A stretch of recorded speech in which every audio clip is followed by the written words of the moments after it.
So hello everyone, welcome to my channel Sudeshna diaries. আজ আমি একটা সন্ধ্যার ভিডিও নিয়ে চলে এসেছি। তো তোমরা ভিডিওটা দেখতে থাকো, আশা করি তোমাদের খুব ভালো লাগবে। আর তোমরা আমাকে কমেন্ট সেকশানে জানাতে পারো যে তোমরা কী ধরনের ভিডিও দেখতে চাও, সেরকম আমি যদি পারি চেষ্টা করব। সন্ধ্যা হতে না হতেই খেয়ে নিয়েছিলাম পিৎজা। তারপরে আমার একটু যাওয়ার ছিল পিসির বাড়ি, আর আমার পিসির বাড়ির থেকে গঙ্গা একদমই কাছে, 5 মিনিটের ডিস্টেন্স।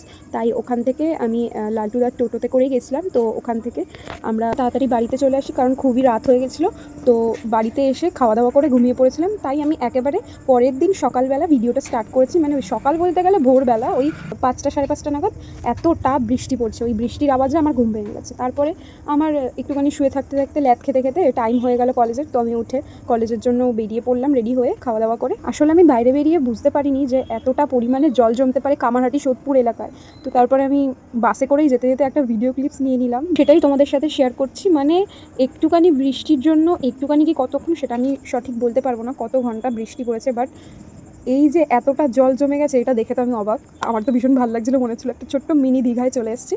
তারপরে আমি নিজেও সেদিন ছাতা নিয়ে যেতে ভুলে গেছিলাম, তাই ভিজতে ভিজতেই বাড়িতে এসেছি, পুরো ভিজে স্নান। বাড়িতে এসে একদম ফ্রেশ হয়ে কিছুক্ষণ ঘুমিয়ে নিলাম আরামসে। তারপরে সন্ধ্যাবেলা উঠে একটুখানি ক্ষীরের পায়েস খেয়েছিলাম। টিফিন কমপ্লিট করে আমার সোনাই এসেছিলো, সোনাইকে নিয়ে একটুখানি খেলছিলাম। আজকে সন্ধ্যাটা আমার এইভাবেই কাটলো। তো তোমরা সন্ধ্যাবেলা কে কী করো আমাকে কমেন্টে জানিও।